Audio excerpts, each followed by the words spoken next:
क्या भगवान ने छोटे छोटे जीवों को मनुष्यों का भोजन बनने के लिए भेजा है? दोस्तों, मांस खाना पुण्य है या पाप? आज मैं आपको इसी विषय में समझाऊंगा।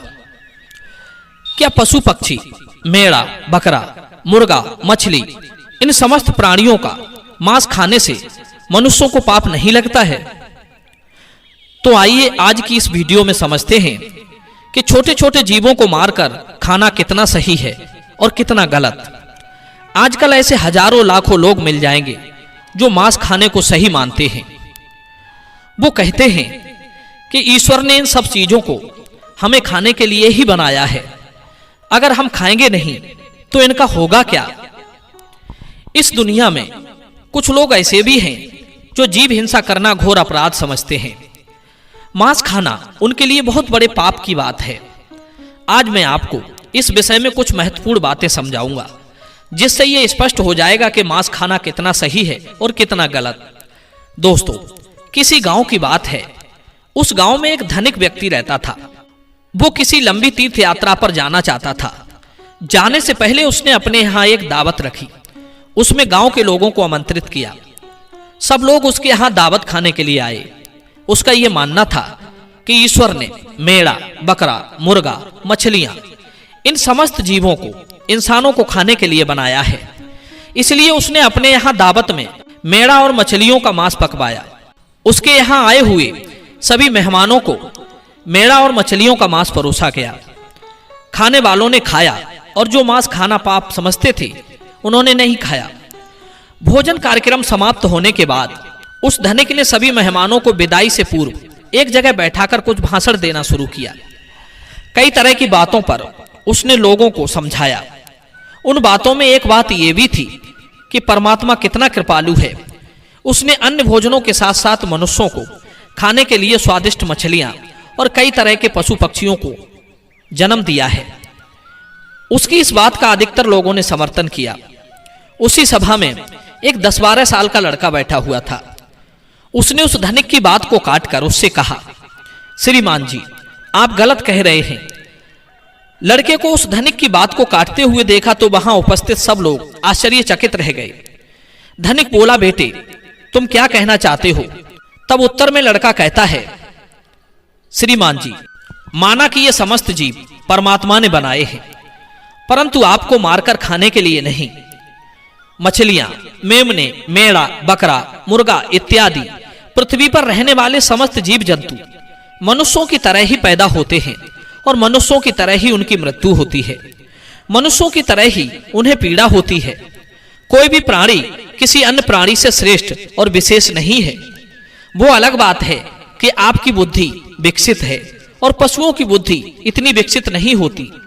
लेकिन आपकी विकसित बुद्धि का यह मानना गलत है कि अधिक शक्तिशाली और बुद्धिमान प्राणी अपने से कम शक्तिशाली और कम बुद्धि वाले जीवों को खा सकता है। यह कहना गलत है कि ईश्वर ने ये मूक प्राणी हमारे भोजन के लिए बनाए हैं।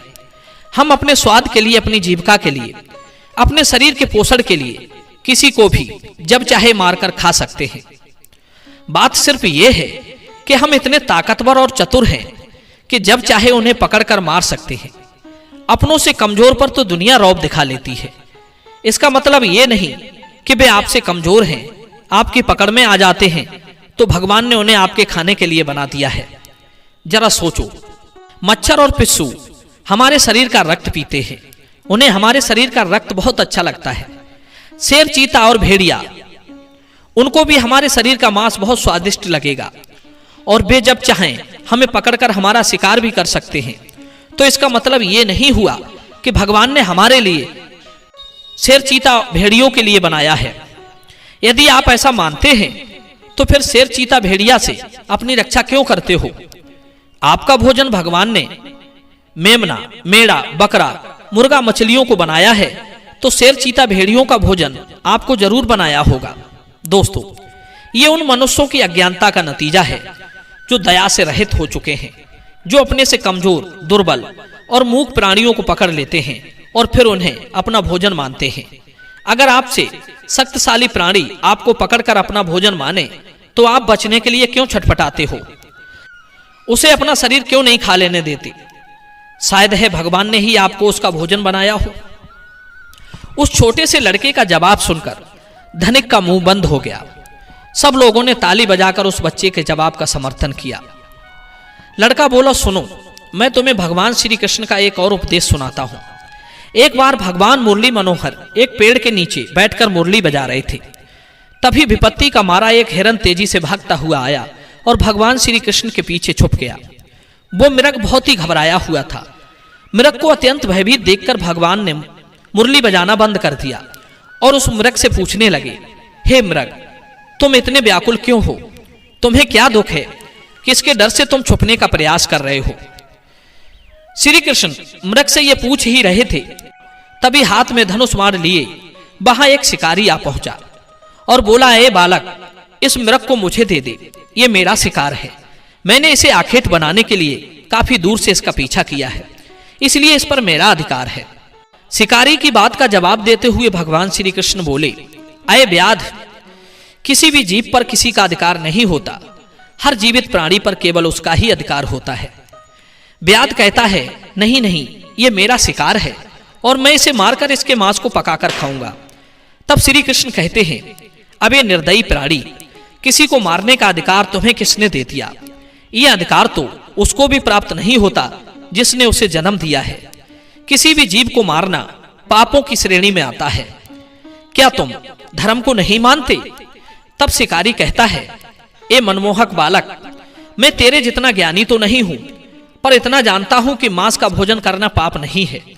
जीवों को मारकर मैं उन्हें तिर्यक योनि से आजाद करता हूं। फिर आपको क्या आपत्ति है? वैसे भी कोई ना कोई इन्हें मारकर खा ही जाएगा। अगर जीव हत्या पाप है तो राजा लोग इन्हें मारने का शौक क्यों रखते हैं? व्याध की बात सुनकर श्री कृष्ण समझ गए कि इसकी बुद्धि हिंसा करते करते मांस खाते खाते मंद पड़ गई है। इसका विवेक उचित अनुचित का निर्णय करने के काबिल नहीं है। तब भगवान श्री कृष्ण उसे एक कहानी सुनाते हैं कि हे व्याध, इस कहानी को ध्यान से सुनना कि लोग मांस क्यों खाते हैं और इसे खाना पाप है या पुण्य। मगध देश में एक बार भयंकर अकाल पड़ गया था। लोगों की फसलें नष्ट हो चुकी थी, चारों तरफ भूखमरी फैल गई थी। वहां के जो राजा थे उन्हें इस बात की बहुत चिंता हुई कि लोगों की भूख की समस्या का समाधान कैसे निकाला जाए। उन्होंने एक सभा लगाई और अपने सभासदों से पूछा कि लोगों को भोजन देने के लिए सबसे सस्ती वस्तु क्या रहेगी। राजा की बात सुनकर सभी सभासद सोच में पड़ गए कि इसका क्या उत्तर दिया जाए। गेहूं, चावल, आलू उगाने में बड़ी मेहनत लगती है। तब उस सभा में एक मांस खाने वाला व्यक्ति बैठा था। उसने सोचा कि मांस को भोजन में शामिल करने का यह अच्छा मौका है। यदि राजा की अनुमति मिल गई तो हम मनमानी जीवों को मारकर अपना भोजन बना सकेंगे, कोई रोक टोक भी नहीं होगी। उसने राजा को सुझाव दिया कि भूखमरी का संकट दूर करने के लिए मांस से सस्ता कोई विकल्प नहीं है। इसमें धन का भी खर्च नहीं आएगा और श्रम भी अधिक नहीं करना पड़ेगा और हमारा भोजन भी बन जाएगा। सभा में बैठे अन्य लोगों ने इस बात में हाँ में हाँ मिला दी, लेकिन वहां के जो प्रधानमंत्री जी थे उन्हें यह प्रस्ताव पसंद नहीं आया। वे चुपचाप बैठे रहे। राजा ने पूछा, हे प्रधानमंत्री जी, आप चुप कैसे बैठे हो? आपकी क्या राय है इस विषय में? तब मंत्री जी ने कहा, महाराज, मेरे हिसाब से मांस सस्ता विकल्प नहीं है। इस विषय पर मैं अपनी राय आपको कल दूंगा। दोस्तों, रात होने पर प्रधानमंत्री उसी शख्स के घर पहुंच गए जिसने मांस खाने का प्रस्ताव दिया था। अचानक अपने घर मंत्री को आया देख वो घबरा गया। सोचने लगा जरूर कोई अनहोनी हुई है। मंत्री ने कहा, भाई, शाम को ही महाराज की तबीयत बहुत खराब हो गई है। उन्हें किसी गहरी बीमारी ने घेर लिया है। राजवैद्य ने कहा है कि राजा साहब को अगर किसी बहादुर और हष्टपुष्ट इंसान का थोड़ा सा मांस मिल जाए तो वे ठीक हो सकते हैं। आप महाराज के बहुत विश्वास पात्र हैं, इसलिए मैं आपके पास आया हूं।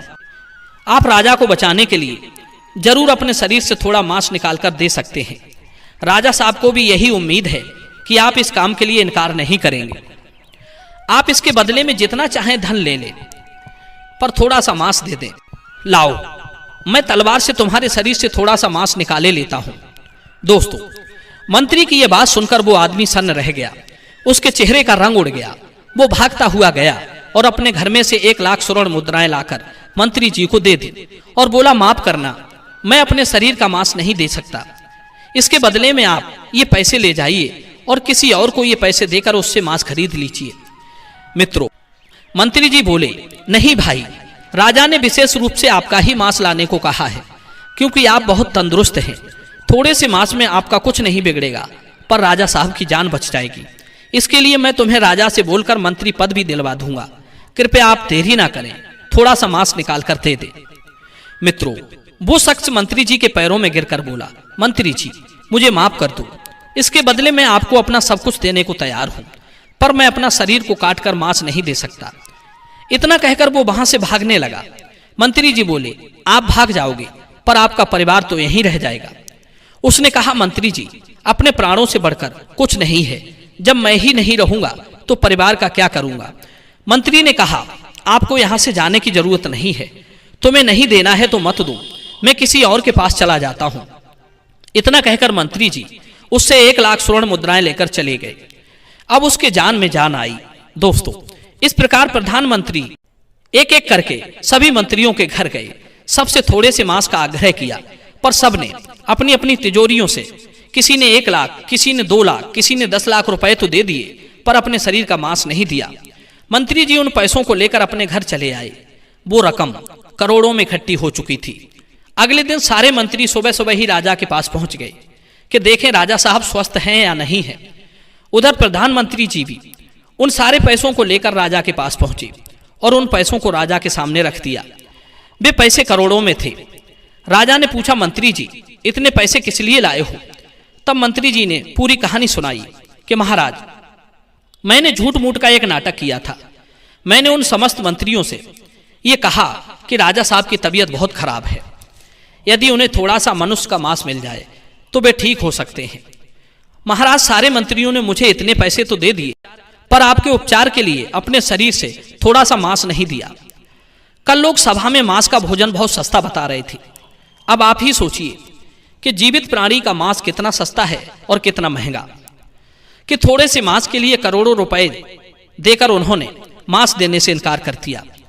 मित्रों, मंत्री जी की बात राजा के अच्छी तरह समझ में आ चुकी थी। इधर भगवान श्री कृष्ण ने उस शिकारी को समझाया कि देखो, अपना शरीर सबको प्रिय होता है, चाहे वो मनुष्य हो या कोई पशु। सबके मांस की उतनी ही कीमत होती है, सबके प्राण उतने ही मूल्यवान होते हैं जितने कि आपके। इसलिए किसी के शरीर को कष्ट नहीं पहुंचाना चाहिए। मनुष्य के जब अपने प्राणों पर आ बनती है तब तो उसे अपना शरीर बहुत प्रिय लगता है। दूसरे जीवों को मारने में वो एक पल भी नहीं लगाता, क्योंकि वो दर्दनाक पीड़ा उसको होती है, आपको नहीं। जिस दिन आपको होगी उस दिन मांस की कीमत आपको समझ आ जाएगी। दोस्तों, मैं उम्मीद करता हूं कि भगवान लोगों की मानसिकता को बदले, उन्हें इस बात का एहसास कराए कि जीव हिंसा मनुष्य के समान ही अपराध है। छोटे से लेकर बड़े जीवों को जीने का परमात्मा ने पूरा अधिकार दिया है। उनका जीवन व्यर्थ नष्ट ना करें। अपने से थोड़े से आनंद के लिए, थोड़े से स्वाद के लिए उनका जीवन ना लें। सबको उतना ही कष्ट होता है जितना कि आपको। दोस्तों, मैं उम्मीद करता हूं कि यह कहानी, ये विचार आपको जरूर पसंद आए होंगे। यदि वीडियो पसंद आया हो तो आगे भी शेयर करना। मिलते हैं अगली वीडियो में एक नई चर्चा के साथ। आप सभी का बहुत बहुत धन्यवाद। जय श्री कृष्ण।